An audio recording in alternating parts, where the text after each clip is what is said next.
This is a true crime discussions channel. We speculate. This is all just speculation. Because it's true crime, it's for mature audiences only. There will be no children allowed, no exceptions. Everything on this channel falls under fair use. Please remember to like, comment, subscribe, and share. It's free.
Good morning. Good morning.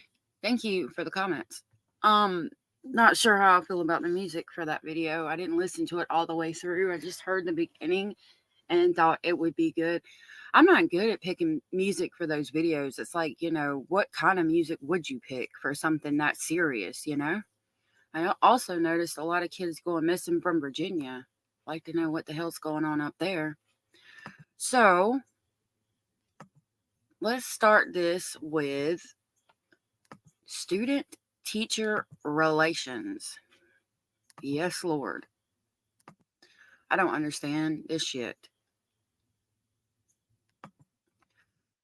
How can you see a student you're teaching playing a what is the word? You're over that student and you're trying to have relations with them. It's like having relations with a boss or something. I don't get it. Okay, I don't really want to see Britney Spears and Madonna kiss today. Thank you so much. House scratches found on a teenage boy led to a SMEX crime conviction for his teacher. This is the teacher right here.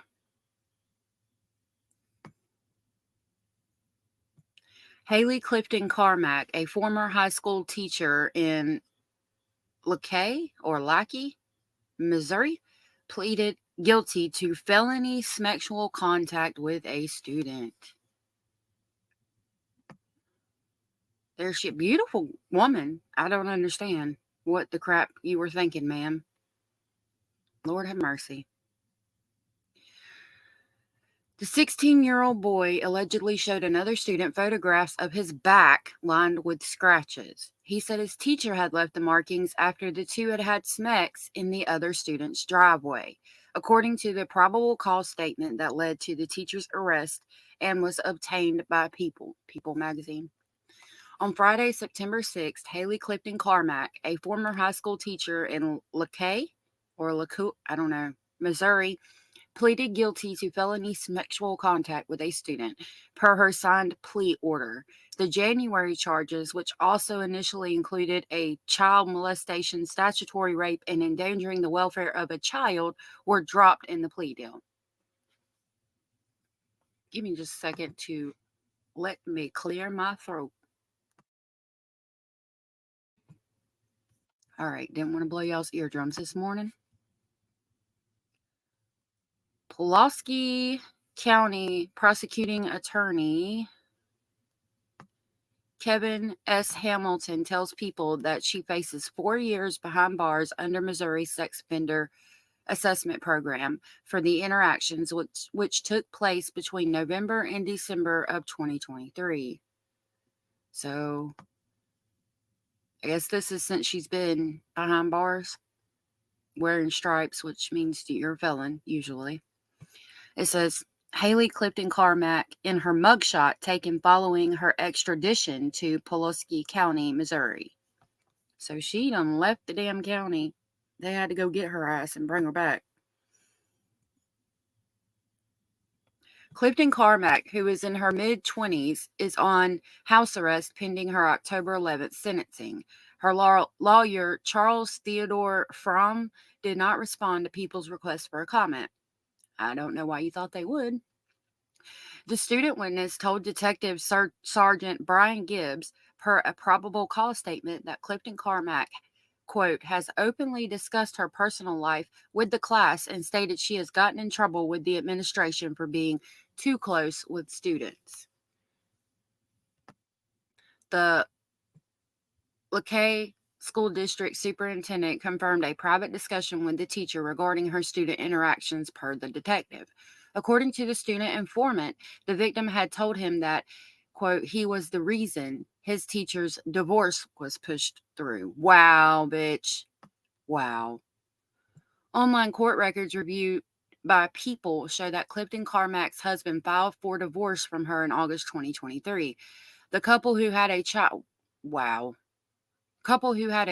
together were divorced the next month, per a judgment and decree of their dissolution of marriage.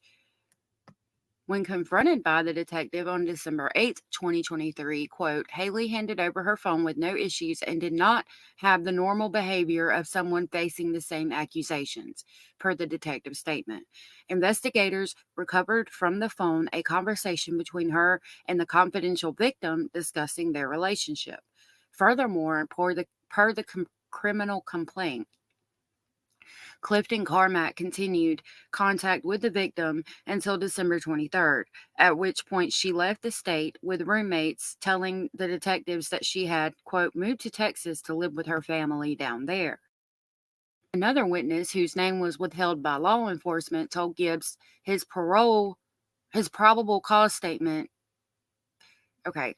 Another witness whose name was withheld by law enforcement told Gibbs, per his probable cause statement, that she had confronted the teen's father about allegedly knowing about the abuse and doing nothing to stop it. When she told him that she was going to authorities about what he knew, the father allegedly responded, quote, "They are going to do it behind my back, so I may as well let it happen." The father also allegedly told the witness that the pair had used students as, quote, lookouts while they had sex during school, that she had been to his residence before leaving for Texas, and that, quote, he would lie for his son if he had to, according to the probable cause statement. Clifton Carmack was arrested in January by Garden Ridge Police in Texas and later extradited to Missouri to face the charges. The teen's father, who was initially charged with child endangerment, the teen's father was initially charged with child endangerment. Hillman tells people that his case is, quote, on hold until the teacher is sentenced, as he has agreed to assist the state and testify if needed. If you or someone you know has been a victim of sexual abuse, text STRENGTH, STRENGTH, to the crisis line at 741-741 to be connected to a certified crisis counselor. Very interesting. Woman left her marriage, got a divorce, had a kid in this marriage, and just threw it all away. Threw her degree, all of her schooling, all of it. Just threw it all away. And the dad's like, "Oh, they're going to do it behind my back." I'll be damned. Can't do much if you're grounded and you ain't got no phone, can you? Okay. Excuse me. This is about the creepy stalker dude. This has a mental health aspect to it. It has to. They need to do something about this. So I don't know how to say that. Ukiah, I'm assuming. Police arrest a man after he allegedly accosted and followed teenage girls. I was wondering if that was a video. Ukiah police this week arrested a man they say has a history of harassing women and violating parole hours after his release from jail, when he allegedly accosted two teenage girls and got into their vehicle.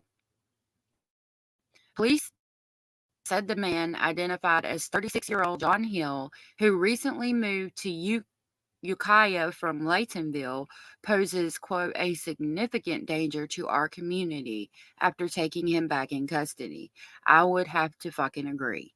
After being released from jail Tuesday, this was Wednesday when it came out.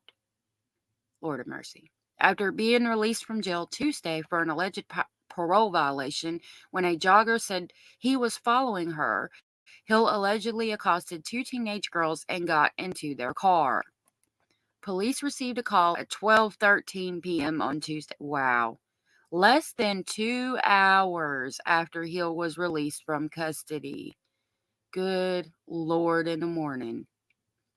The call reported that a man outside Questmart at 915 North State Street approached two 16-year-old girls while they left the store and in town. After they declined and started getting into their vehicle, the man, identified as Hill, allegedly followed them, opened the back door, and got inside the car. Fearing for their safety, the girls ran back into the store and alerted a customer and an employee. The employee confronted Hill, who was seated in the vehicle. Hill then got out of the car and walked away. Police located Hill a short time later and said he admitted to entering the vehicle and said he thought the girls were between 16 and 18 years old. He allegedly mentioned wanting to hang out with them, but was uncertain about how the situation might have progressed. I bet you motherfucking were. Police arrested Hill for another parole violation and annoyance/molestation of a minor. Look at him. He looks like fucking Charles Manson to me. That could be just me. So under the picture, it says Ukiah Police Department arrested John Hill, 36, of Laytonville, California, on Tuesday, September 10th. Hill was released from jail earlier in the day and is suspected of entering a vehicle without permission at Questmart, and annoying/molesting a minor with a prior offense and a parole violation.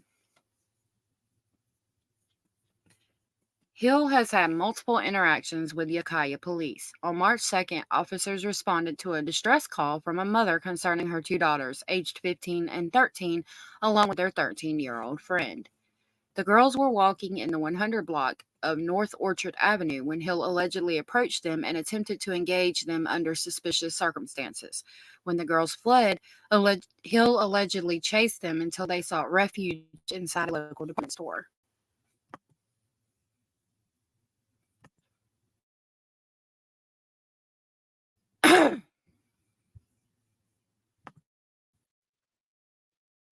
Police later detained Hill, and Hill was on parole and arrested him on suspicion of parole violation and annoyance/molestation of a minor.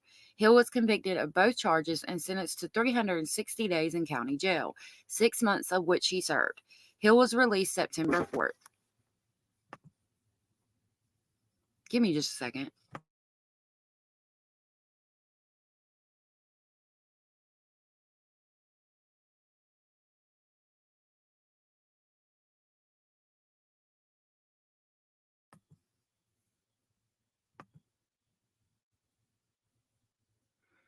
Okay. Police later detained Hill and discovered he was on parole and arrested him on suspicion of parole violation and annoyance molestation of a minor. He was convicted of both charges and sentenced to 360 days in county jail, 6 months of which he served. Hill was released September 4th.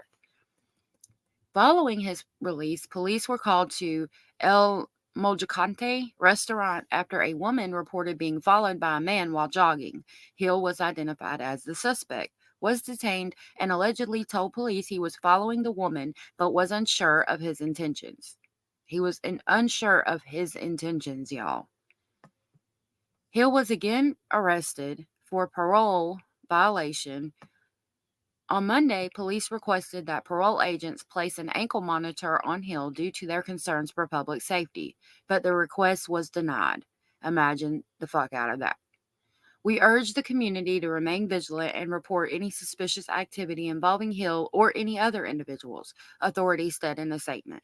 The Ukiah Police Department remains committed to doing everything within our power to safeguard our community from sexual predators, and other threats. For more information or to report any concerns, people can contact Ukiah Police at 707-463-6262. If you do not live in the Ukiah area, please don't call those police. Please don't tell them what you think about that certain case. You're not helping the situation. Just by the way. Just wanted to put that out there. All right, so let's go to the next article where we jump down from California to Florida, where two boys were seen running naked, covered in shit, from these two pieces of shit's house. Imagine that. Two boys were seen running naked through traffic, covered in human waste, say police. Their parents face charges. I certainly motherfucking hope so. Danielle Robertson, 34, and Jacob Robertson, 32, have been charged with 5 counts of child neglect, authorities said. This is these two fucking pieces of human waste right here. Jacob Robertson and Danielle Robertson. Photo, Okaloosa County Sheriff's Office. Oh, by the way, just real quick, I wanted to say about Jacob Hill over there in Ukiah, California. That man needs some mental help. We need to get that man on some medication or something. Somebody needs to do something about that. And not even put an ankle monitor on the man when he's been caught, from what it sounded like, several times, uh, getting out of jail and immediately going to follow some children. Something's going to happen with that if y'all don't do something over there. Somebody needs to do something about that. Get that man on some medicine, put him on an ankle monitor, all the damn things, please, for the safety of them children. Now back to these two pieces of human waste. A Florida mother and father have been charged with child neglect after authorities allege their 2 children were seen running naked in public and covered in human waste. Deputies with the Okaloosa County Sheriff's Office claimed they spotted the first boy running through traffic in Wright, Florida around 9 a.m. on September 8th, according to a statement shared on Facebook. They brought the boy to safety, but alleged he was naked and covered in feces. Authorities said they recognized the boy and took him to a home near Fort Walton Beach, where they spotted another naked boy running around nearby. The second child also had feces on his body, the sheriff's office alleged. Orange County Sheriff's Office deputies and an investigator found deplorable conditions throughout the residence, as well as prescription medications within reach of a total of 5 children, all under the age of 12, authorities claimed in the statement. The alleged incident eventually led to the arrest of parents Danielle Robertson, 34, and Jacob Robertson, 32. Both have been charged with 5 counts of child neglect, according to authorities, and it is unclear if they have entered pleas or retained attorneys to speak on their behalf. According to the Sheriff's Office, the Department of Children and Families is assisting in the investigation. The status of the children is unclear. If you suspect child abuse, call the Child Help National Child Abuse Hotline at 1-800-4-A-CHILD or 1-800-422-4453 or go to www.childhelp.org. All calls are toll-free and confidential. The hotline is available 24/7 in more than 170 languages. I'm going to have to see what I can pull on that story because that is some shit right there. I mean, maybe they might need some some help or something. I don't know.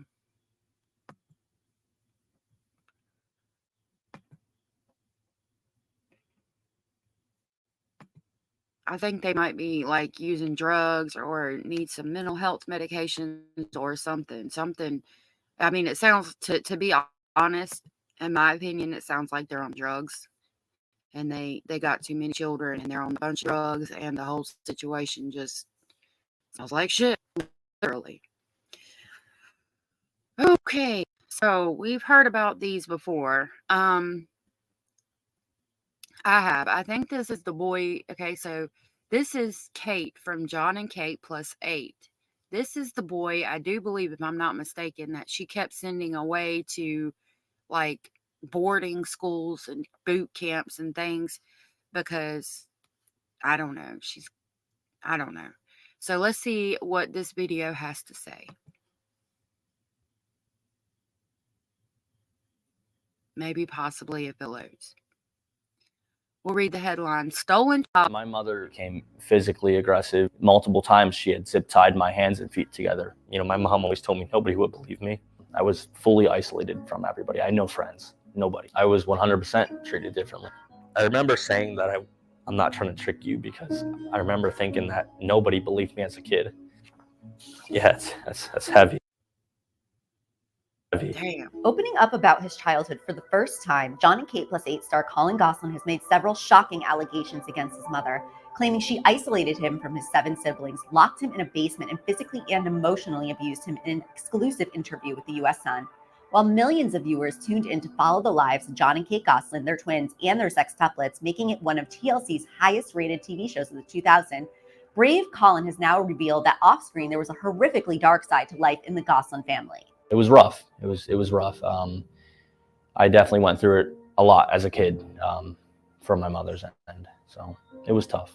My mother at many times and most of the time became physically aggressive, verbally very abusive with the things she would say. And obviously that carries over to, you know, the emotional side of things where, you know, a young child doesn't know any better. The one that has the most bumps and bruises is definitely Collin. He falls like 56 times an hour, but he's not tough. He gets upset. A very emotionally abusive relationship. And I just want to say, I think that I know that they were going through a divorce at one point, and I think it actually had something to do with the way she treated him, and she admitted that she treated him not the best. if I remember correctly, when all this stuff blew up. I could be wrong, but that's what I seem to remember from listening about this situation when it first happened, back when they were getting divorced, when Kate and John, I guess, were getting divorced. Um, this is a sad situation because she's got 8 children. Okay. Um, I have 7 children. But I have 4 that live with me. It's hard for me to manage 4. It is. I could not imagine handling 8. And then if you don't have help, I don't know if they had nannies hired or anything, but if you don't have any help and you're not taking a minute for yourself to decompress and try to deal with your emotions and your feelings about things, and you're just stressed to the max, and you are dealing with 8 children that are all the same age or close in age, it is hard. That's not an excuse by any means. There's help out there. She could have asked for help. She could have asked John for help, or she could have asked John to take them, maybe ask him to take them to the park. Excuse me, let me clear my throat.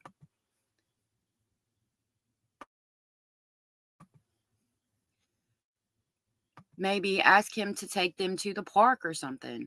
So you can get a minute to yourself and just sit in the bath, and if you drink, have a glass of wine or whatever. Um, you have got to realize, if you are stressed, agitated, or something like that, you got to take a second and realize that you are too stressed out or agitated to deal with what's going on at the moment, and you need to take a second to yourself and just breathe for a minute. And if you are alone with the children, it needs to be a quick second, and you just got to work through it. I mean, you've got 8 children. You're the one that had 8 children. So you've got to figure out how to deal with it. But the mental health aspect of this comes into play. Um, I don't know why she targeted this young man. And I hate that. That's horrible. Um, in my opinion, she should have done what she needed to do to get her mental faculties back in line. And I don't think she did. Like I said, I don't think any of us could deal with 8 children on a daily basis and not ever get stressed out. I know we couldn't, and not ever get stressed out. But you have got, as the adult, you have got to step away and handle that stress, and then come back to the situation and be the person that your children need you to be. And when my mother would put me in that room, multiple times she had zip tied my hands and feet together and bolt locked the door, turned the lights off, and had cameras there just watching me. In that room that my mother had built, oftentimes she had zip tied my hands and feet together and kept me locked in there for most or all of the day for multiple days. And that doesn't just make me feel helpless, but it was the fact that I had nobody in my life then. I didn't have my siblings. I didn't have teachers at school. I didn't have anybody. I didn't have friends. I wasn't allowed to visit my father. I had nobody to go to, not one person to talk to. I had no relationship with anybody.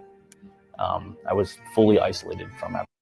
And he just brought up the fact that he was not allowed to go see his father. So evidently, if they're not allowed to go see their father, she's too worried about the divorce going on between him and hurting him by keeping him away from his children to say, I need a minute. Can you please take the children for me for the weekend so I can have a minute to decompress and get my faculties back online or in line? And that's a shame. When you need help from somebody, you got to be brave enough to ask.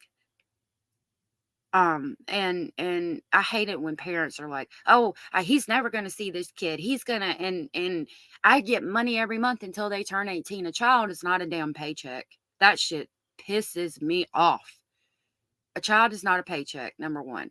But going back to this situation, you can't be so mad at the father or mother of your children that you're so hell-bent on hurting them and keeping the children away from them just to spite them, that you don't ask for help. especially when you need it. And anybody who has got 8 kids, 4 kids, even 1 kid needs help once in a while. You got to put that shit aside and say, hey, can you take the kids for the weekend? Or if you're together, hey, can you take the kids to the park? Hey, can you call your mom? I'll call my mom and see if maybe they can watch the kids just for a day or for the weekend so we can have a minute. You got to be willing to do that, brave enough to do that. If you've got a best friend, if there aren't any grandparents in the situation, and maybe you've got a best friend or they have a friend they play with, maybe ask them. There's people out there, especially people just that you know as friends, neighbors, or whatever. If you went to them and say, hey, I got a situation going on. I'm so stressed out. I'm getting angry and I don't need to be getting angry like this. And I just need a minute to try to calm down and decompress. Can you watch my kids for me for maybe an hour or two? I guarantee you that they're going to say, if they're not working or have other plans, that they're going to say yes. And if they are working or have other plans, they're going to try to do everything in their power to try to figure something out to help you. If they're not, then they're not a real friend. Everybody, I had no friends, nobody. As I'm older now, and I can kind of look back and see videos or pictures of myself younger, it definitely is, it's a crazy experience because, you know, I look at my younger self and it upsets me. You know, I don't even like to look at pictures of myself because it just reminds me of, you know, those kinds of things. And it also makes you realize, like, you know, that's not okay what happened. And you realize that no kid should have to go through it. That's not okay at all. It got to the point where I was, where, you know, word was getting out and child services were being called. Me being at home in the house, there was just too many ways that my mother could have been exploited. Things took another catastrophic turn for Collin when, age 11, his mother had him sent to Fairmont Behavioral Health, a mental health facility in Pennsylvania, after having him diagnosed with multiple mental health and behavioral issues, including autism, ADHD, and bipolar disorder, conditions that recent medical reports show he does not have. Terrified, young Collin was to spend the next 22 months of his life at the institution. In her desperate attempt to protect herself, she placed me in this institution with there was no notice. One day it was like up and gone. Look how much weight that he gained. Like, that's one thing about mental health medication that upsets me. Every time you take the mental health medication, a lot of times you gain weight so bad. I can only imagine what they had him on. I don't know. That's just my opinion on that. You know, it was a very, very quick and just, you know, one day I was sent away from home and placed there, and I was scared. Young Collin, desperate and alone, managed to send a secret letter to his dad begging him to take him out of the facility. For the first time since he penned the letter in crayon 8 years ago, Collin emotionally read it aloud to the U.S. Sun. There was a lot of nothing. I didn't know where I was. I'd always been alone. At least it was a place away from home, but it was still very scary. So for 22 months, I didn't step foot in one classroom. I didn't do one worksheet, nothing. Excuse me. This letter was dated in June of 2017. Dear Dad, I'm not trying to trick you, but I still love you. I told Mom I want to live with you, and she said no. But right? If you are, see that again, she's letting her hostility for the father get in the way. If the child is saying, I want to live with my dad, and you are so at your wit's end or whatever, you've targeted this child for whatever reason, that you find yourself locking that damn child in the damn basement in the dark alone, you need to let the father take him. If the child says, I want to be with my dad, please call the dad and say, look, I can't handle him. I don't know what to do. I would hope that you would call before you take that damn drastic measure and say, I'm stressed out. I don't know how to handle him. I don't know what to do. If you're separated, can you take him? And I'm sure the father would have said, yes, I'll be right there. That is his child too. But you're so worried about spiting him and making sure he doesn't get to see his children that you're doing this shit? No, ma'am. She can't choose for me, and I'm old enough now. I'm your son, not hers. She was abusive to me after I left your house, and I'm sorry. I'm sorry. Take this to court. Excuse me. And I said, Dad, you're my savior. Please help me. I'm counting on you to get me out of here. I remember saying that I'm not trying to trick you, because I remember thinking that nobody believed me as a kid.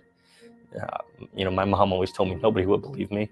I was that desperate that I had to explain to him that this wasn't a trick. And I hadn't seen him for so long because I wasn't allowed to visit him. And I did want to live with him. Looking back at it, I'm really glad I did this. It was tough. I was scared to write it because I hadn't seen my dad in years, and I didn't really know what he would think. Like, what, is this real? Like, you know, why is he trying to reach out to me? Like, I mean, I'm sure he knew why I'd been trying to reach out to him, but you know, I was scared to write this. It was a leap of faith that I had to take, and I'm looking back, I'm really glad I did that for my younger self. Integrating back into like society with like, you know, kids in my age group, it was tough. It was like towards the end of middle school, and you know, I remember finding some academic work a little difficult, and I didn't really know how to talk to my peers. Resilient Collin defied all odds, graduated from high school, and embarked on his lifelong dream to join the military. I didn't really know that it was the Marines when I was younger, but I always knew that I you know, I had that patriotism in me, and I wanted to serve my country, and you know, I always knew it was there. And I remember like signing that contract and going off to training and stepping foot, you know, on Parris Island. I just remember like on the yellow footprints, I remember like as a kid, I never really knew what that dream was, but when I got there, it just all clicked, and I was like, yep, this is what the dream was. And that brotherhood and that camaraderie, and That's so awesome. I'm glad he got to go be a Marine if that's what he wanted to do. That's great. the leadership, and just how, you know, my drill instructors and all the Marines on Parris Island carried themselves. It's truly an amazing. It's amazing. It's breathtaking, and it's such an amazing organization. And this country is lucky to have the U.S. Marines. Sadly, Collin's dream was to be short-lived when on July 21st, 2023, Mother Kate, who he had no contact with since he was hospitalized, made an extensive post on Instagram where she claimed he had multiple psychiatric diagnoses, accused him of having a distorted perception of reality, and accused him of exhibiting unpredictable and violent behaviors. This post went insanely viral.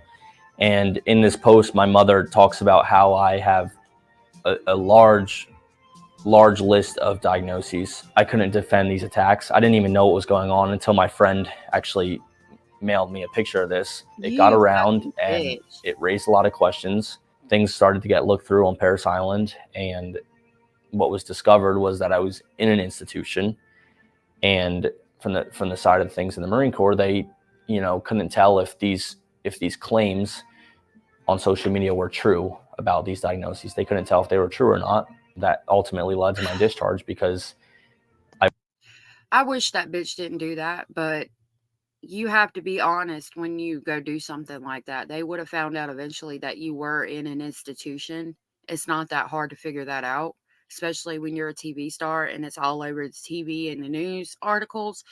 So unfortunately, yeah, you probably should have been honest about that. But in my eyes, she's still taking from him everything. That was what he wanted to do. He was already grown and out of your house. I think she should have left it alone. But no, you got to make a post on Instagram and take even that. Take from him even after he's out of your house and no longer under your custodial regulations. And I mean, you're still just taking everything from him, just like you have been his whole life. In my opinion, that's not cool, man. I wasn't able to provide sufficient evidence that these were false until I got home, and that's when I sought out to get a professional psychiatric evaluation done. A full evaluation was completed, and the doctor states here, Collin Gosseling does not meet criteria for any of the diagnoses of concern in your evaluation request. Thank that God. request was from the Marine Corps. Nor do I see evidence to indicate any other psychiatric diagnosis or behavioral disorder in his current functioning. due to these allegations that she posted on social media, my dream of becoming a U.S. Marine was crushed. Now I have to fight and do everything I can to fulfill that dream still. And it's important for me, for her to come forward with the truth, because I want nothing more than to serve my country. And she's You know, not you gonna. think your mother's on your side of things, and I wish that things never went this way, and I wish I didn't have to come forward and put all this information out there, but this is very important to me. I'm constantly having to defend myself. I'm constantly having My to God. state the record. Fairmont Behavioral Health System, the mental health facility in Pennsylvania where Collin stayed, issued a statement to the U.S. Sun. While we cannot Okay, so let me explain this. The mental health facility could get in trouble if he's found to not have any psychiatric disorders and they took him in anyway and put him on a bunch of fucking medication and shit. Especially if they come out and say that he doesn't have any mental disorders or anything, and then later in life he gets some kind of complication with his body or mental health or health in general, and it has to do with some type of medication that they put him on as a child, because putting a child on psychiatric medications is already dangerous to begin with. And then if some kind of issue arises from some type of medication he was put on, that facility can be sued for a lot of money, because you're saying that, yeah, we had this child here for 22 months and he had no mental disorders, and we put him on, for example, lithium or something to that effect that has massive, horrible side effects. I'm not saying they did, I'm just giving an example. If it's found that he was put on some type, like I said, some type of medication, and some kind of complication comes from that, and it's a side effect of a medication that he was put on in the psychiatric facility, they could get shut down and sued. Not to mention, if they say he didn't have any behavioral health issues, yet they took him in and kept him there for 22 months, then that could get them shut down too. Because then it becomes a case of, okay, why did you keep him here then? Why didn't you call Child Protective Services to, if there was not a reason for him being in a mental health facility, why did you, as a mental health facility, keep him here? You understand? So I think that they're going to stick with what that he did have some kind of mental disorder. Um, and that's why they kept him there, simply to save their ass. And that really sucks, because this child has been through so much and just wants to be a Marine. Like, I hope with all my heart that he gets it figured out and can do what he wants to do. But I highly doubt, I think that at the end of the day, the mental health facility would say, oh yeah, he does have all these things, simply to try to save their business, you know. offer comment on specific patients or their care due to HIPAA patient privacy laws, I can share that at Fairmont Behavioral Health System, every day our staff strives to maintain a total therapeutic environment through individualized treatment for each patient. Comprehensive patient-oriented activities include group therapy, family therapy, allied therapy, and educational services. Patient care is overseen by a multidisciplinary team led by a team of psychiatrists. Attorney Richard Paleo, who represented Kate in past legal cases, said, "There's always two sides to every story, and when things take place in the past, it's hard." Nope. There's always three sides to every story: your side, my side, and the actual truth. Anything that happens, I see from my perspective, you see from your perspective, and then there's an unbiased perspective, and that's the truth.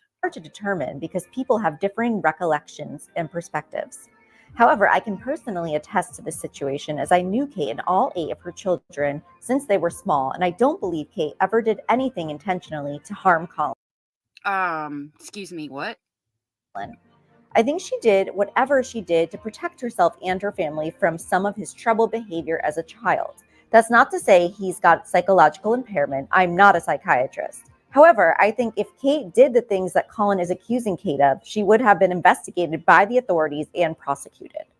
Additionally, not if nobody knew. I understand there was cameras in her house, which makes it difficult, because you would think, okay, well, if this was going on, it would have been on camera. But those cameras were not there 24/7. And I'm sure she knew when they were coming. So she could have done it when the cameras were not there. I mean, I don't understand. Like, you saw the pictures where he's off to the side and alone, trying to stay away from his siblings because he's scared he's going to get in trouble for being with them or interacting with them or whatever. And you can see when she talks about him, her hostility and disdain for him. I don't find it far out of the realm of possibility that this happened. I mean, you can see it on her face. She sent him to a mental health institution. I mean, I don't, it's not, it wouldn't have been, she could have done it. I'm not going to say, I was about to say it wouldn't have been hard to hide that, but I mean, that she could have hit it. I mean, you know, when the camera crews are coming, you know, when you're going to be shooting for the next season, you know, when you're not, it could have happened. And then telling him nobody's going to believe him. Um, that's how she got him to stay quiet about it and not go and tell people, because she was like, nobody will believe you. And if you're pounding that into that child's head from a very, very young age, they're going to believe it, like he stated he did. I don't think the Marine Corps saw Kate's post and decided to throw Collin out. Could Kate's post have had some influence? Sure, I think it may have made them delve into Collin's history, but blaming his mother for being thrown out of the military is misplaced.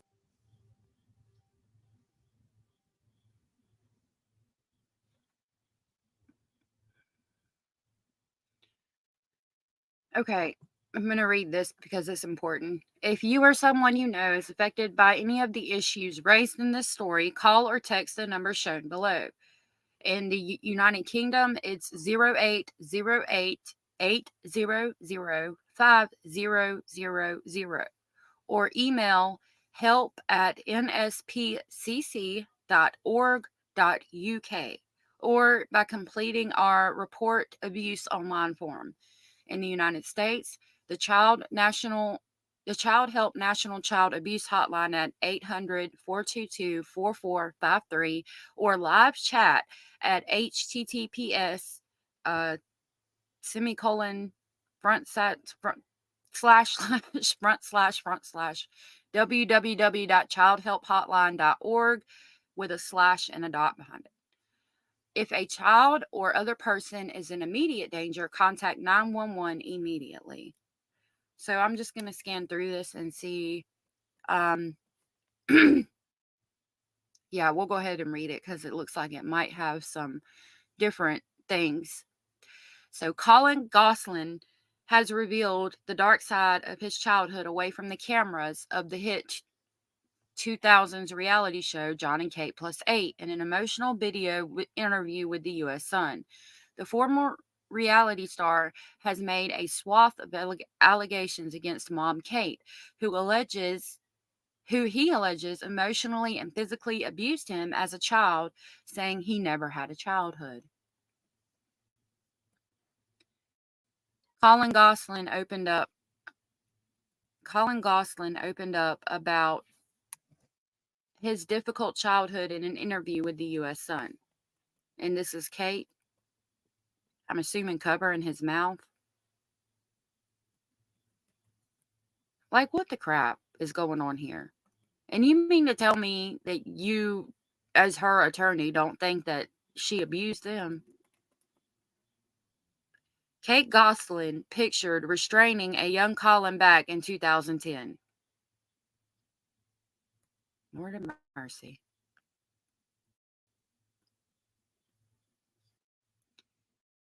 Kate is accused of physically and emotionally abusing Collin as a child.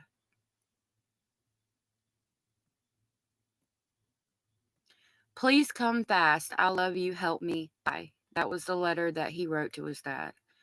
It says Collin begged his dad to come and, quote, save him from the mental health facility in a letter. Speaking in depth about his childhood, brave Collin, that's 20, said he was always treated differently from his 7 other siblings by Kate, and despite being part of the most popular reality TV shows of its time, he grew up isolated and alone. Sometimes, he alleges, he would have his hands and feet zip-tied and be locked in a specially built basement room that contained only a bed and cameras to watch him for the whole day or part of the day, multiple times. When he was 11, he was left terrified after Kate had him admitted to a mental health facility following diagnoses of several behavioral and psychiatric conditions that he believes he never had. Collin has even shared private medical records with the U.S. Sun to prove he has no mental illness or behavioral conditions. And in heartbreaking scenes, tearful Collin reads out for the first time a desperate letter he penned in crayon, begging his dad to, quote, save him from the facility and let him live with him. Kate has not responded to the claims, but her lawyer, Richard Puello, who represented her in her last case against John, said he did not believe. Give me just a second.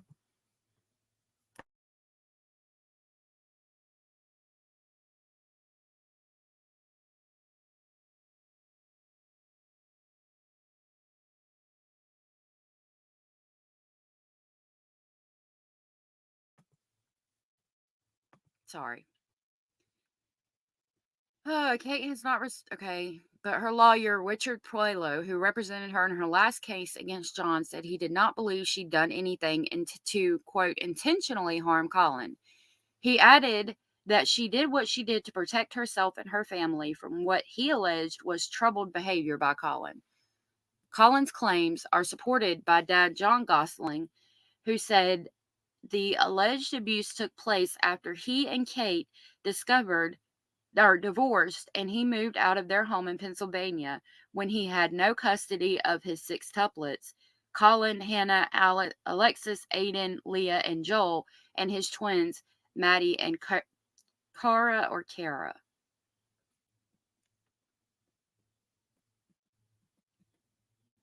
It was rough. I definitely went through it a lot as a kid from my mother's end, so it was tough, Collin said in an exclusive interview. I just remember being isolated from my siblings and constantly taking the fall for her emotions or the tough things going on in her life. I just remember being a scapegoat and always taking the brute end of things. I was 100% treated differently than my siblings.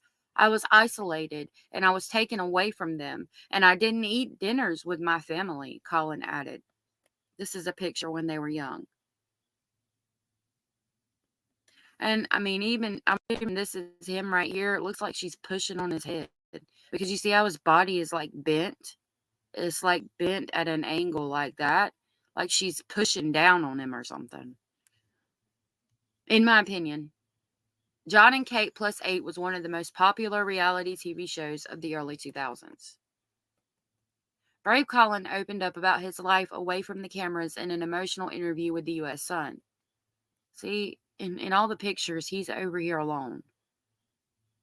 Collin, from the far left, says he was often segregated from his siblings and felt alone. I didn't get to play or hang out with my siblings. I didn't have a childhood with them, and I never really had a relationship with them growing up. Collin said he was about 8 or 9 when things really started to escalate with his mother, and her treatment of him became more extreme. My mother had a room built in our unfinished section of the storage basement, he said. She had a room put up with cameras in it, a tiny window in the corner, and it was bolt locked from the outside. My mother would put me in that room multiple times. She had zip tied my hands and feet together and bolt locked the door, turned the lights off, and had the cameras there just watching me. So it was like a containment room, literally, and it had a mattress on the floor, and that's how I lived. And I was there, most of the day because I didn't go to school after a certain point. So most of the day I was in that room and I was away from my siblings and never really went outside. I never played with them. I was kept there. It was literally containment. John and Kate plus their 8 kids in 2007. That's what's in that picture. Look. Good Lord. And she knows she's on camera. Like, this is what she does when she knows she's on camera. So what's she doing when she's not on camera?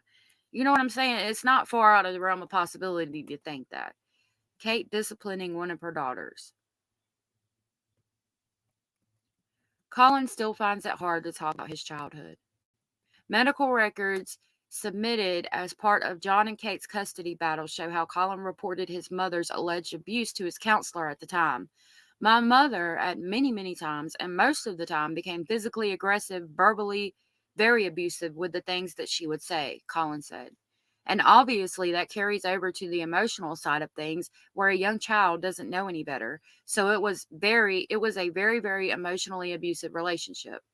And when my mother would put me in that room multiple times, she had zip tied my hands and feet together and bolt locked the door, turned the lights off, and had cameras there just watching me. It says basement still there. Dad John revealed how he spoke to the people who bought their old house, and they asked him about the basement room. The room in the basement where she kept Collin is still there, John told the U.S. Sun. My friends' in-laws bought our house, and one time they asked me, "Why is there a room in the basement with a bed and a lock on the outside?" It must have been terrifying for him. See, how the fuck are you denying shit when there's proof? Echoing claims that emerged in papers filed during his custody battle, John, who eventually gained custody of Hannah and Collin, added, "I never found out about her," as in Kate, singling out Collin and the basement and the zip ties until way afterward. That kind of thing didn't happen until after I left. So it says John Gosling's girlfriend, Stephanie Lebo, not against talking to Kate and estranged kids, but denies ever speaking to her. We'll watch this real quick. I'm going to start with Steph because there's been a story today that you are in fact on speaking terms with John's ex, Kate. Is that true? I am not on speaking terms with Kate, but I am not against the idea of speaking to Kate if the opportunity arises. John, how would you feel about it if Stephanie and Kate did have a relationship and were speaking to each other? I mean, if they have the opportunity to speak to each other, I think that would be great, only because we're trying to build a relationship with the other kids. And I think it's important that we all become united and become a bigger extended family. I'm not going to have any opposition if Steph decides to talk to Kate or Kate decides to talk to Steph. But so far, there's been no conversations between you and No full-on conversations at all. And like I said, I'd be open to it and nothing against it, but that's false. John, you're planning to pop the question to Stephanie at some point this year. And there has been a story out there saying that you were planning to invite all your kids to the wedding. Is that true? I am absolutely going to pop the question this year and probably before Thanksgiving. And yes, I would. Where is the surprise in that? Well, it builds the intensity because it's a really tight time frame. Okay. As for inviting my kids to the wedding, I want them to be a part of any big event, especially that, and adding a new person into my life and into Hannah and Collin's and the rest of the kids as well. Has there been any improvement in your relationships with the other kids? Have there been any steps there to reconcile or to reach out to each other? I don't like to speak for Hannah or anyone, but I see her walking around the house talking to her siblings. So she's not hiding in a room talking to her siblings. If I'm in the room or whatever, it's got more open in that way. But as for me actually talking to Alexis, Aiden, Joel, or Leah, I have not communicated with them in a long while, and or Maddie and Kara.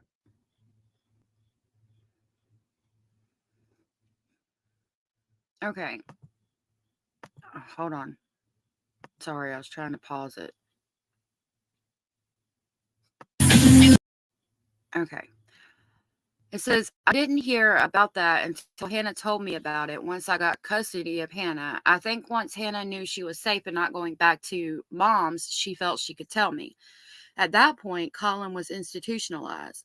He also started opening up to the doctor there, and then because I became the legal parent.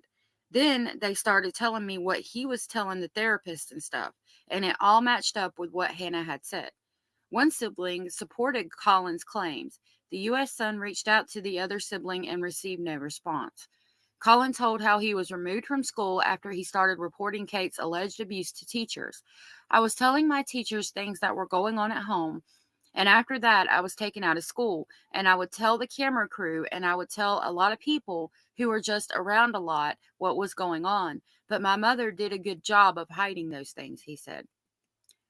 There was 9 separate instances where abuse against Collin could have been reported. You feel powerless, is what John said.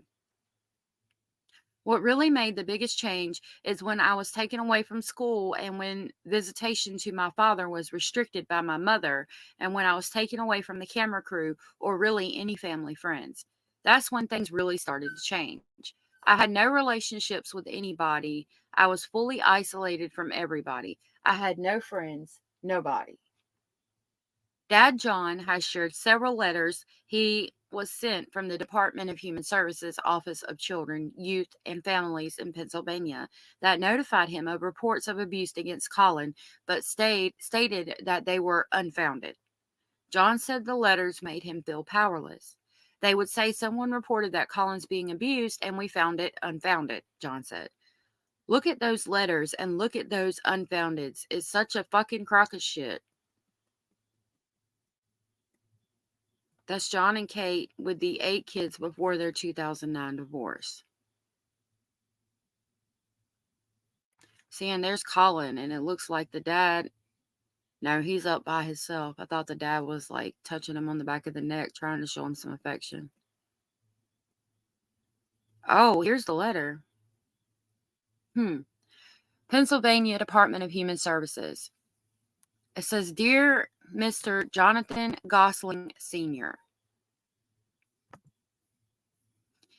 the above-named child was reported as a victim of suspected child abuse. The agency listed above has investigated the report and determined it was unfounded because one of the following. 1, the incident did not occur. 2, the injury was not of a serious nature. Or 3, substantial evidence was not found. The notification that the above listed report will be expunged by this office as required by the Child Protective Services law. And that states, when a report of suspected child abuse is determined by the appropriate county agency to be an unfounded report, the information concerning that report of suspected child abuse shall be maintained for a period of 1 year. The report shall be expunged from the unfounded reports file within the statewide database no later than 120 days after the 1-year period from the date that the report was received by the department. The law restricts use of information in unfounded reports until they are destroyed. Unfounded reports are not referenced when staff performs background checks or prior history searches for new abuse or neglect reports. If the investigation reveals that the child and family are in need of social services and the agency has accepted the family for services, the report will clearly be identified as an unfounded child abuse report. The report will be retained within the statewide database and expunged as required by the CPSL statute that states when a county agency has accepted the family for services, the report shall remain in the statewide database until the family case has been closed. The report shall then be expunged no later than 120 days after the 1-year period following the date of closure. If the subject child becomes 23 years of age prior to the case closure, the unfounded report will be expunged at that time. This letter is the only notice of expunction you will need to receive from our office, so please retain it for your records. The CPSL has no provision to appeal either the existence of unfounded reports or their expunction by the Department of Human Services or the county agency. That's one of the letters John received about reported abuse against Collin. And when you ask Collin and Hannah, they say that these people would come knocking on the door to the house, get everyone together, and talk to them in front of Kate. There was 9 separate instances where abuse against Collin had been reported, and they were all unfounded. You feel powerless, but you definitely know something's going on because it's coming from different sources. Kate's lawyer, Richard Puello, commented, if Kate did the things that Collin is accusing Kate of, she would have been investigated by the authorities and prosecuted. However, Collin says seeing that no action was taken when he reported the alleged abuse makes him upset for my younger self. It upsets me because, I look back and realize how helpless I was, he said. And, my mother had a way of talking to people that when children's services came, we were never able to really talk to them one-on-one without her outside the room kind of sticking an ear through the door. I had no relationship with anybody. I was fully isolated from everybody. I had no friends, nobody. But yeah, I went to school one day with a purple ear. My ear was swollen and purple and bruised. And my teacher asked, like, what's going on? And that's when I kind of spilled the tea about everything. And I told my teacher, and child youth service was called shortly after that. And, after my mother got wind of that, I was taken out of school in fourth grade, and I no longer went to school with my siblings. The U.S. Sun has reached out to the Department of Human Services, Office of Children, Youth, and Families in Philadelphia, who said they cannot comment on individual cases, but stated that keeping children safe is our top priority, and any potential abuse and neglect is investigated and handled urgently. Collin was homeschooled from fourth grade and was diagnosed with multiple mental health issues as an outpatient. Medical records shared with the U.S. Sun state how he was diagnosed with unspecified bipolar disorder and related disorders, autism spectrum disorder, attention deficit hyperactive disorder, obsessive compulsive disorder, oppositional defiance disorder, and PTSD before being taken to a Fairmont Behavioral Health System, a mental health facility in Pennsylvania in 2016. Collin believes he was wrongly diagnosed with the conditions, and his medical records from the mental health evaluation he underwent last year show he has none of the conditions and nothing to indicate any other psychiatric issues as an adult. That's Collin Gosseling was 11 when he was sent to Fairmont Behavioral Health System, a mental health system facility in Pennsylvania. There's no way I can read that, but that's his personal medical records anyway. However, at the time, he said multiple medications he was on made him feel like a zombie. Collin believes his mother placed him in the facility so no one would find out about her alleged abuse. It got to the point where word was getting out and child services were being called, Collin said. And I just think that me being at home in the house, there was just too many ways that my mother could have been exploited. And in her desperate attempt to protect herself, she placed me in this institution there was no notice. My mom always told me no one would believe me.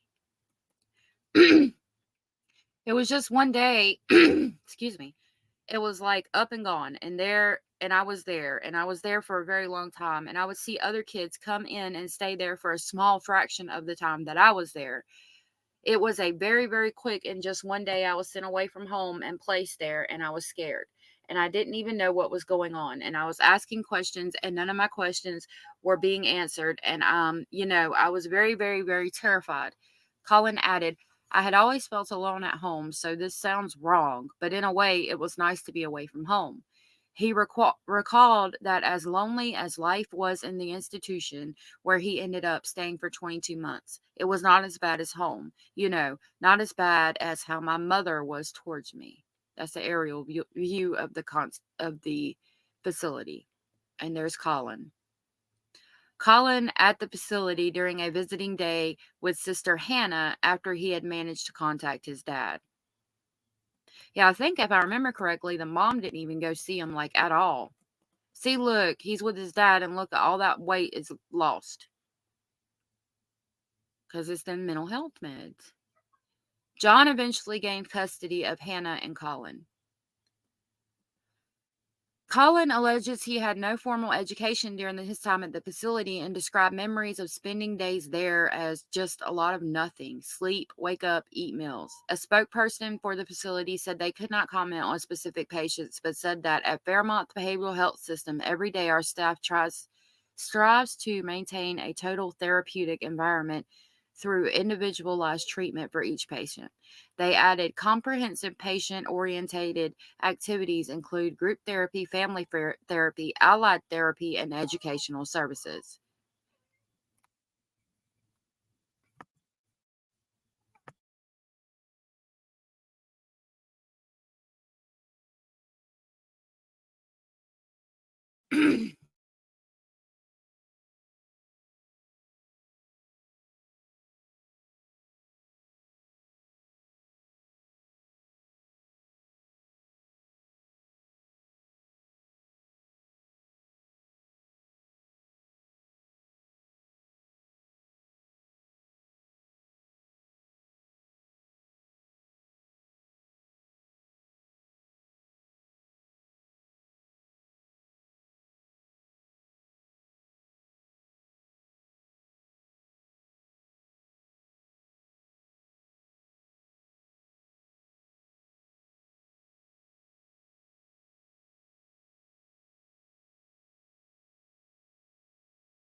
Tonight, the manhunt continues for a suspected shooter in Laurel County, Kentucky.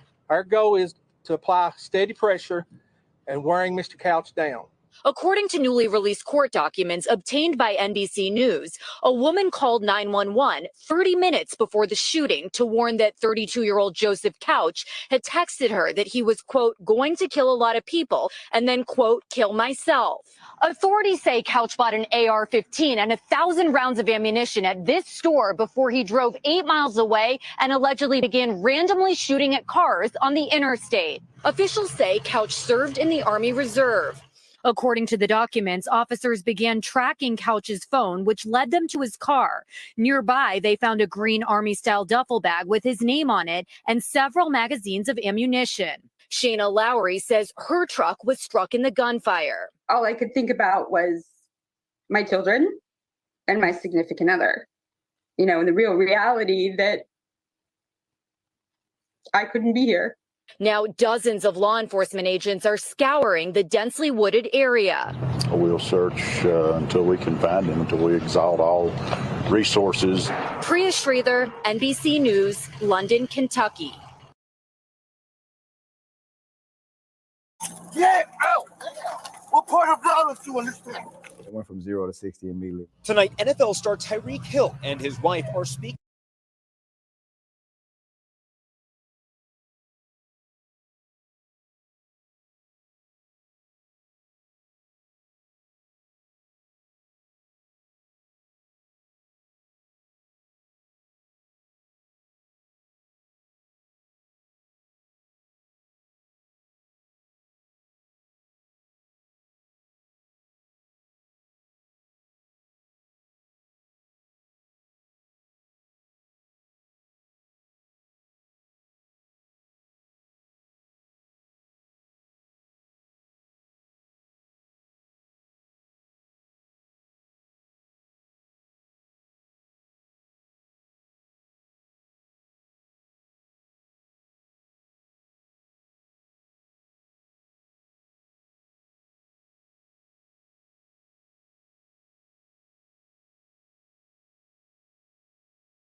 One of my favorite supplements is Cunol turmeric. Turmeric helps with healthy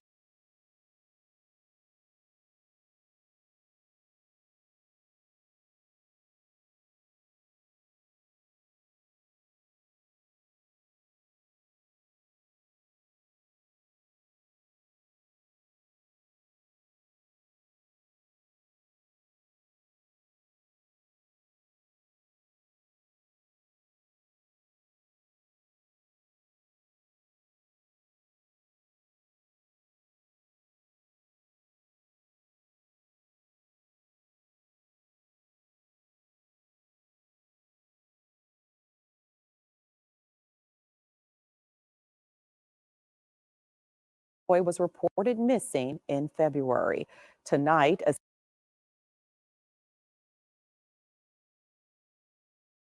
Lord, I'm sorry, I was muted. I'll have to redo this.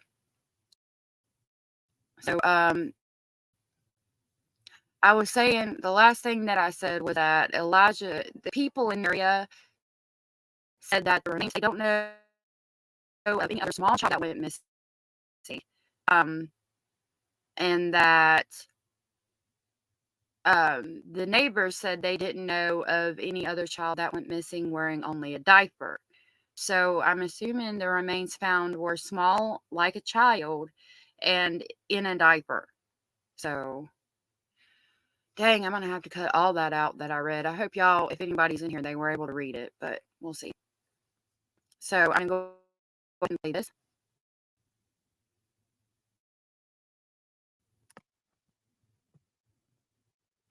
We lived less than a mile away from where it happened, so it did hit pretty close to home.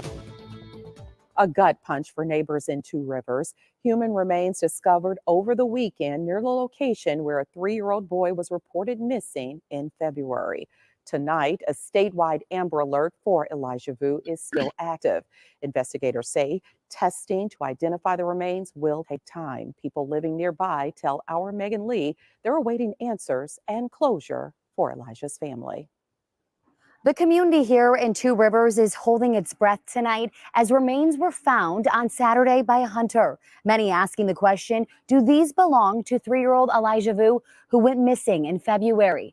Many people have been touched by Elijah's story. They're not too far away from his age when he went missing. It would be heartbreaking to think of them being in a similar situation. For Ryan Bedeau, it's hard to not think of Elijah's disappearance as he plays with his twin boys. Being a dad and hearing about this, what goes through your mind? It's heartbreaking, but it was really good to see the community's response to it. I cannot describe how many people that I saw out searching for him, calling his name the day after. Although investigators haven't connected the remains to Elijah, many assume they belong to the young boy. It certainly seems to be pointing in that direction. Others, like Kathy Hasselman, would agree. When I first heard about it, I just had a gut feeling about it. I don't know why. I just did. Hasselman works on her sister's farm, which is right across the street from the wooded area where the remains were found. It's a very unsettling feeling that there's a body over there. Public records show the farmhouse across the street used to be the home of Elijah's mother, Katrina Bauer. I looked on Facebook and I saw the picture of the mother, real pretty woman with 2 kids. They look happy. Wow. And I looked at Look at her back then.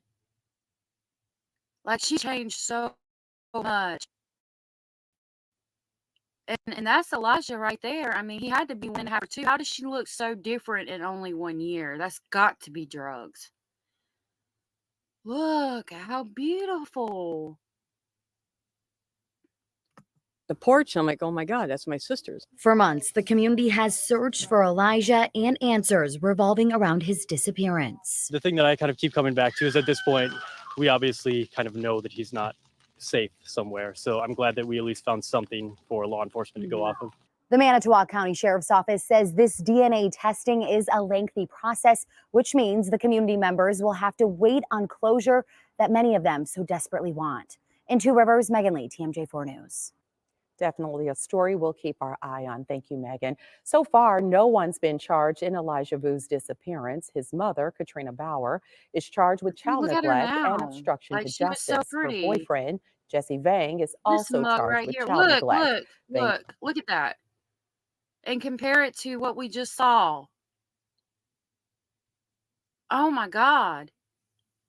That's only been a year. Couple of months, maybe. That Jesse Banks should be brought up on charges of getting her on damn dope. Bang claims he was watching Elijah, took a nap, and when he woke up, he was gone.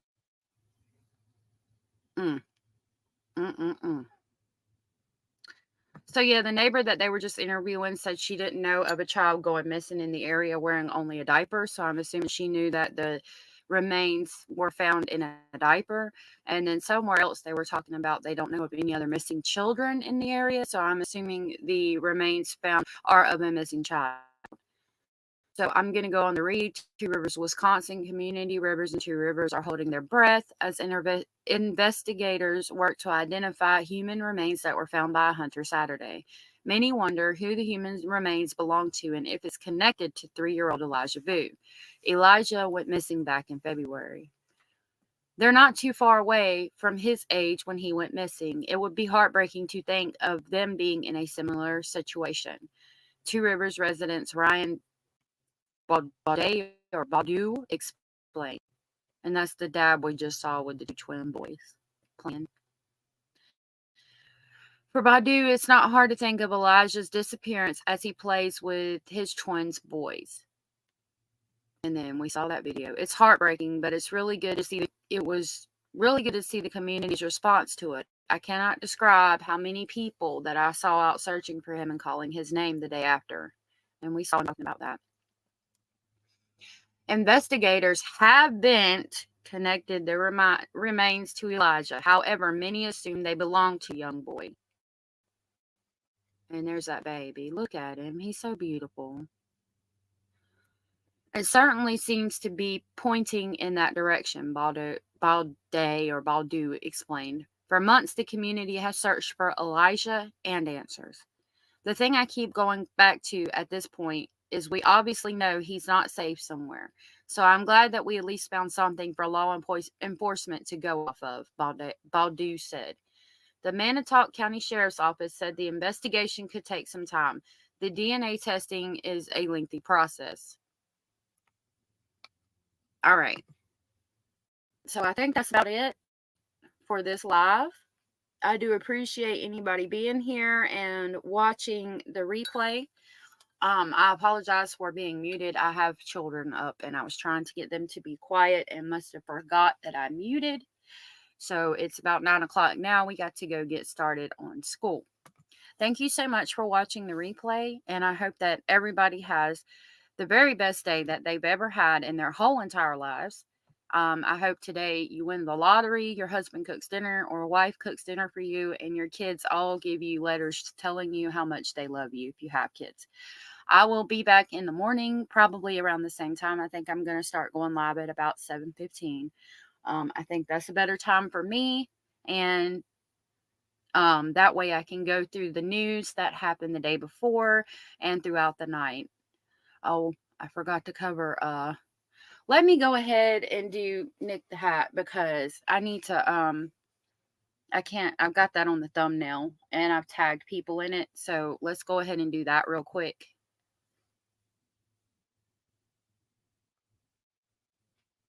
Alrighty.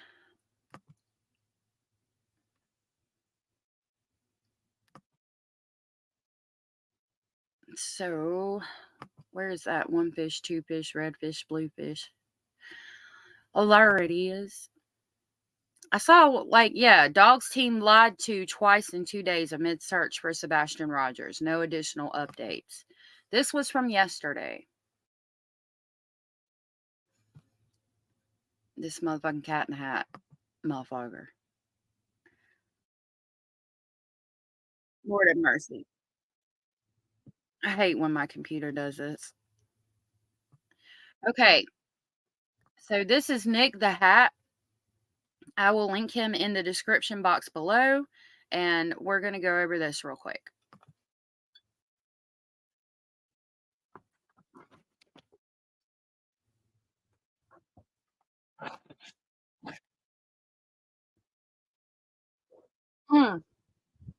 I'm sorry. Hold on just a second. Let me share screen. I forgot.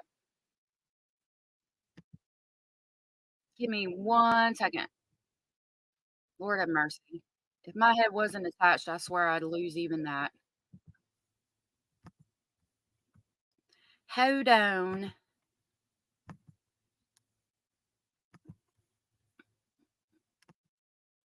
All right, there you go. Now you can see it. Again, this is Nik. I don't know. Hats is fisting you? Hats is fisting you? I guess. I don't fucking know. Please give him a like and subscribe. I will link his channel in the description box. Alrighty. There are evil people who snatch kids away from the one place on earth that they should be completely safe. Their own beds. 196 of the search for Sebastian Rogers. Sebastian went missing overnight, February 25th into the 26th, and right now it is believed that the last time he was seen was being put to bed, according to his mother, on the 25th. The next morning, when she went to wake him up for school, he just wasn't there. So obviously, Dog has 24 people in Tennessee right now as we speak. And they're not out in like fields, right, searching for anything, because we are going under the assumption that Sebastian is alive. That's the assumption. That's the overwhelming consensus within the groups investigating whether I think he's alive. I definitely think he's still alive. the officials or private investigators or contractors or assets or anybody else that's coming down, right? So in the coming weeks, information starts to come in, and as Dog's team gets a better understanding of who's doing what network initiated what. And when I say networks, typically in manhunt, you guys know, like, it's a criminal network and stuff like that. But in this case, it's a different kind of network. It's a network, the social network. There are a lot of impediments that happened early on in the case. And it's not so much... what it has to deal with is people providing false information to YouTube creators, and the YouTube creators obviously are listening because those people have good information, right? Well, how do we know that you're not doing the same thing? I agree that YouTube creators should definitely check their sources, but sometimes it seems like the source is checked out, and I'm not going to blame YouTube creators for not knowing. Like, I mean, now I will, like that one, that CLL, I can't stand her voice. I never liked her anyway. She's done a few things that's like, okay, now you obviously know that that's not factual. But like JLR, I mean, as much as I don't really like the clickbaity shit that he does, like the interview with the neighbor, I mean, it's kind of, that was a person that lived in that neighborhood. So if they're saying, if I verified that they live in the neighborhood, yeah, I'm going to believe what they say. Like, usually, even though JLR does clickbait, the people he pulls up are what seems to be verified people. So, I mean, it really depends on the person. Some people do it just to do it, but other people do it and they don't know that it's not factual, and they've actually tried to check it out. So you, as a subscriber, need to be careful what you watch, in my opinion. So that's Saturday. No response. We had reached out, nothing. So Sunday, Dog says, let's try again. So we call family, Mr. Proudfoot, and I ask about this investigator, right? And his response is that he doesn't. So Mr. Proudfoot tells the team that he has no idea who this individual is, and how we put him in a group chat with this number and he has no idea what we're talking about, and he doesn't know the guy, right? So let me back it up. A day or two before that, we had gotten a message from somebody that took a screenshot that said it was from the Proudfoot, Mr. Proudfoot, claiming that he did not hire Steve Fisher. It was a very nice message, just denying that he had hired him, right? Which is why Dog had asked us to reach out. So Sunday comes around, Sunday being this Sunday. And again, we had reached out to Mr. Proudfoot, this time being by phone. Dog had asked that we call from the tip line. So we call him from the tip line and ask about this investigator. Again, we are told very respectfully that he did not hire an investigator and he has no idea what we're talking about. Okay, my question is, why is that your business? You're representing Seth, who is sitting on the opposite side of the courtroom, supporting someone that they had to go out and get a protection order against to keep from stalking them. Why are you calling him and asking him questions? Like, I don't understand. That's not our business. If he hires a private investigator or doesn't hire a private investigator, that's on him. That's his business. If he hired a private investigator, it would make me happy because I would feel like he's going out of his way and spending money to try to find this child, which is great. But again, not our business. That's that man's business, especially when you are on the side of Seth, who is doing everything in his power to be defiant and go against Katie and Chris, in my opinion. So we took his word for it, obviously, and we thought that was that. So now it is Tuesday, and it turns out that either Mr. Proudfoot is lying to us or the investigator is lying to us, right? Because there's no in between. The investigator tweeted out that they would only contract a licensed person, yada, yada. Sir, just so you know, we have licensed investigators. But you're media. You're running with Dog the damn bounty hunter. Okay, anybody that is like a legitimate searcher, a legitimate private eye is not gonna want any part of that. They're gonna want to do what they do on the down low and get the information that they need to get quietly out of the public eye. In Tennessee that are contracted out by the company. So also, some people that know things and want to submit tips don't want to be in the public eye. So they're more likely to submit a tip to like somebody that is more private and not out here in the public eye. Like you are with Dog the Bounty Hunter and all this bullshit.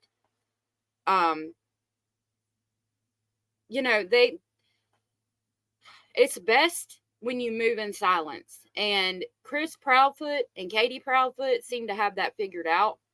A private eye would naturally know that if they're any good at their job. And sir, what you have going on here is not in any way silent. It is so loud out here in the news and on the shit. No.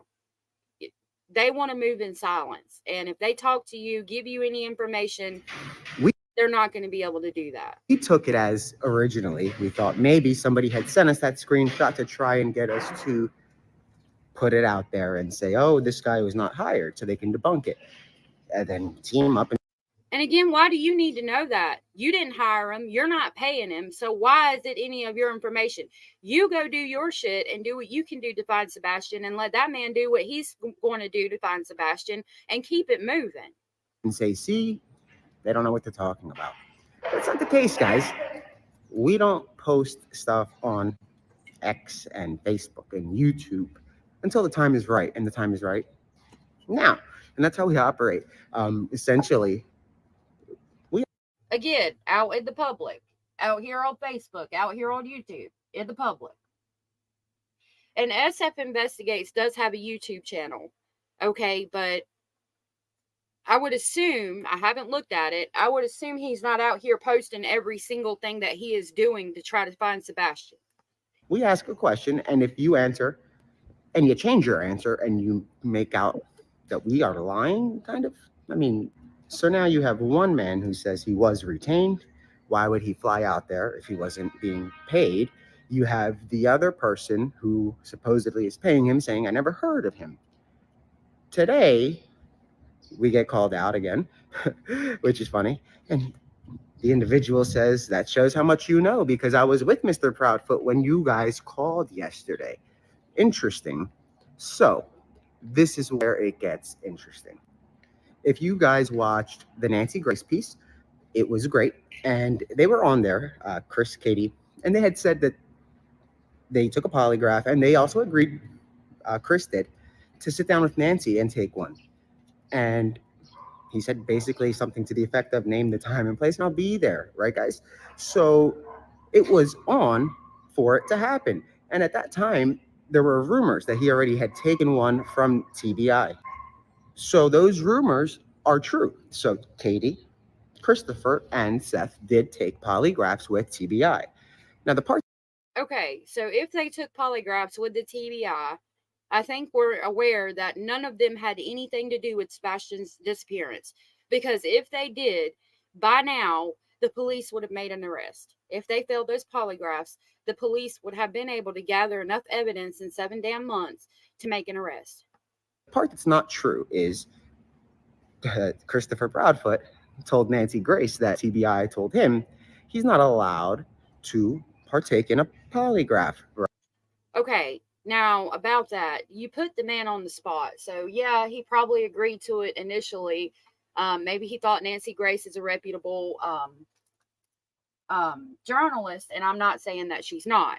But I don't know if you've ever seen shows like the Steve Wilkos show and things, Maury. You know, they lie.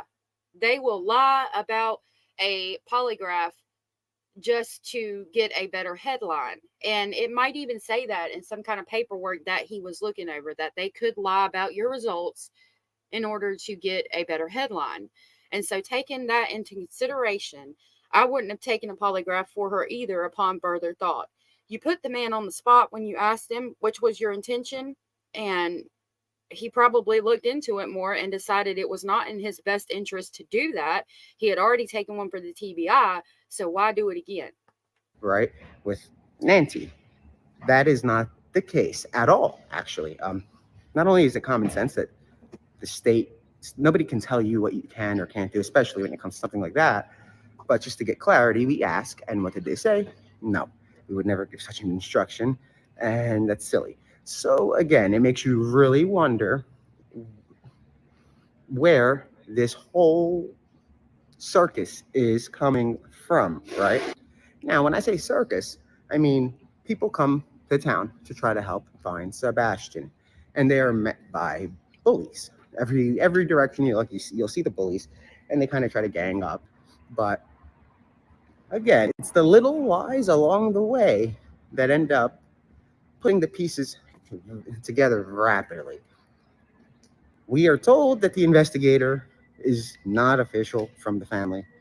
We are told that the investigator is official from the investigator. And then we are told by the investigator that not only is he official, but he was at the home when Dog was trying to call him yesterday. So that tells you there that they both agreed that it was not in their best interest to let you or Dog know that he was hired. Which is interesting. That it means Mr. Proudfoot is either lying about the investigator, or the investigator is lying about Mr. Proudfoot. Sebastian Rogers was tucked into bed on February 25th, and the rest is history. The next morning, he was never seen again. He literally vanished. Literally. I mean, he left everything. He vanished without a trace. And that's kind of what is so mind-boggling about this, right, guys? It's been 7 months. Nevertheless, Sebastian Rogers, he's 15. He has autism. He was tucked in on February 25th. And the rest is history. He vanished right after. He has not been seen since. Not a sighting, not a clue, not a hint, but not an indication of death. And it's good, right? It's great that there are no signs of, obviously, death. That's an amazing sign that there is no sign of that. And that's what we have to focus on. We have to focus on getting people to check your Ring cameras. Be on the lookout for your neighbors. Keep your eye out. You never know. You never know. You can have an 83-year-old neighbor that is harboring Sebastian. And Sebastian doesn't know better, guys. He has autism. And we have to bring him home. That is the goal. That is the... That is possible. And I hope that that is what has happened. I don't think that he is deceased. And I hope somebody close by is harboring, because the other end of that, I don't think he's deceased, but he is missing without a trace, would indicate that somebody has kidnapped him or he's being trafficked. And the thought of that is just awful. And I don't even want to think about that. And another thing, you know, with Seth saying, I know he's not deceased. I have to find him. I know he's out here. You got to understand that as a parent, if it was your child missing, you would not think, you can't let yourself think that your child is not with us anymore on this earth until it's brought to your face and you've been slapped in the face with it about 5 times, because you have to go on the thought or the mentality. You have to tell yourself that your child is still alive and you have to find him, because you can't let yourself think that something happened and just stop looking for him and get depressed and the likes. I think people attacking Seth saying, oh, he knows where he's at, he's done something with him or whatever, is if you think about it for a second, and something like that, God forbid, happened to you, you would be out here saying, no, my child is not deceased. I know my child is not deceased, until you're slapped in the face with it, because that's the last thing you want to believe. And it is not good mentally for you as a parent of a missing child to think about that. You have to go on, he's still alive. And like I said, honestly, I think he is still alive. And I pray that somebody just has him and they're going to give him back or whatever, and that he's not out here being trafficked or something like that. The only goal. So we've made great progress so far behind the scenes, behind closed doors, and on the ground. They're reporting to us every day, giving us some good intel. And we have a great feeling that this is going to not be a quick case, but we will get answers quickly. I'll put it that way. Dog is working around the clock with his team. They are really good people, like amazing people. And I hope that you guys get to see them. And I'm sure you will when Dog touches down in Tennessee. I'm sure you'll get to see the team, right? Not the whole team, but you'll see some of them with Dog when he is in Tennessee, lighting it up, hosting a press conference, and getting awareness out for Sebastian. We are here to find Sebastian. We're not going to go anywhere until he's found. So again, for the people that are coming at us, the trolls, the bullies, keep coming. We're not going anywhere. All we want is Sebastian found and brought back home. Again, I can't encourage you enough. Please call TBI if you see something, if you hear something, if you know something. You can also call Dog the Bounty Hunter at 833-TELL-DOG. You can send a text to 332-252-3636. You can send an email to tips@manhunts, plural.1. So it's TIPS at MANHUNTS.ONE. tips@manhunts.1. Also, by the way, just to be clear, I put it in my intro, so sometimes I don't feel like I need to say it as much. But anything I say on this channel is my speculation. It is not fact, unless it's like from a news article or something like that. Then I would assume it is fact. But what I say on my channel is always speculation, just to make that clear. Or if you see Sebastian Rogers, call 911 immediately. Again, guys, I'm giving TikTok some great coverage. You guys have Harry Popper, who's joining me today. I'm not alone. I have a friend, so you guys can run with it. Again, the goal is to find Sebastian. I don't care what kind of shaming you guys do to find him. That's fine. Let's keep his name in the headlines. And if you want to keep him, if you guys want to keep the gossip going and running with like whatever you want to run with like this, do it, but make sure that you guys also say Sebastian Rogers. We have to keep pushing that he is still missing. We need to make sure that that is very well known and that people keep looking. Okay, not for numbers, not for clues on YouTube, but for answers, real answers, and not these answers that are coming out of the horse's rear. We want it to come out of the horse's mouth. Again, so again, guys, if you see something, the time to act is now. The numbers to call. You call TBI. You can call the FBI, or you can call 833-TELL-DOG. You can send a text to 332-252-3636, or you can email tips to tips@manhunts.one. The more, the better. No tip is too. I would always advise you to, if you have a tip, contact the TBI or the FBI or the Sumner County Sheriff's Office.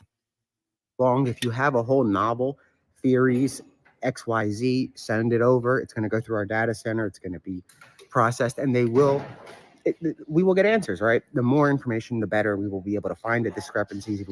We will sort through fact and fiction. So if you send us fiction, we'll find out if it's a fact or not. But we want that. We want that stuff to come in. If we need it to come in, keep sending tips. Keep spreading the word. We're not going anywhere except coming to Tennessee. And guys, we can confirm that Dog, the bounty hunter's team, his task force, has been in contact with several agencies. I mean, everybody from the FBI in Memphis, Homeland Security in Memphis, Customs and Border Patrol, the Department of Justice today, actually. I don't know what you think they're going to tell you because it's an open investigation and they have to keep everything quiet. Today, we spoke to the Department of Justice. So again, there are updates behind the scenes. I'm glad that you spoke with them, but you're not going to get like information that's pertinent into the investigation that is ongoing. Things happening. When I say updates, I don't mean like news updates. I mean, there are updates as far as search efforts, resources, assets. Again, like I just said, I guess the newest information that we have is the contact that was initiated with the Department of Justice is going to be a good one. And we'll have more on that later. And it's not to investigate what happened. It's to find Sebastian. And they actually have task forces that are dedicated to finding missing teenagers and children and also individuals with like autism, right? Those teams are the maestros when it comes to searches like this. So if you guys have like a rumor that you heard online dating back to March even, or the first day, something that was said on YouTube, something that was said by somebody involved in the case, whether it be the dad, the stepdad, or the mom, or anybody else, a neighbor, anybody, what you guys can do is email the tip line, and we will, at the end of the week, every Friday, our plan is to submit about 10 bullet points of stuff that we know they will clarify on, right? Stuff that we know they want to debunk. That way the focus stays on Sebastian. So again, if you see something, call 911. You can also call 833-TELL-DOG, or you can send an email to tips@manhunts.one, or send a text to 332-252-3636. Again, 332-252-3636, 833-TELL-DOG, tips@manhunts.one, call TBI or 911. All right, so that's what Nik the Hat had to say. I have left my opinion on that. Good morning, Jenny.